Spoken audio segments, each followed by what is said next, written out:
সেটা তো আমি জানি, এই জন্য তো আমি বাসা ছেড়ে চলে এসেছি। শোনো, আমরা এখন কাজে অফিসে যাবো, তারপর আমার বিয়ে করবো। আল্লাহ, এইসব কি বলছো এখন? আমি সারা রাত ভেবেছি, অনেক ভেবেছি। বিয়ে করলে আজকে আমার করতে হবে, কারণ আমার কাজিন আজকে দেশে চলে আসবে, পরে কিন্তু পালানোর সুযোগ পাবো না। আচ্ছা, তুমি আমাকে বিয়ে করতে চাও না, তাই না?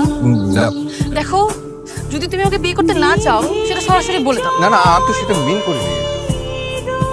আচ্ছা, ঠিক আছে, বিয়ে না হয় করলাম, তারপর? তারপর কি? তারপর আমরা রিক্সে রিক্সে ঘুরবো। মানে? আজকে ওয়েদার রিপোর্টে দেখলাম আজকে বৃষ্টি হওয়ার কোনো সম্ভাবনা নেই। যদি বৃষ্টি হতো তাহলে বৃষ্টিতে ভিজতাম।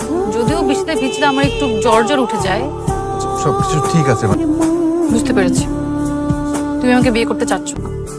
ঠিক আছে, আমি বিয়ে করবো।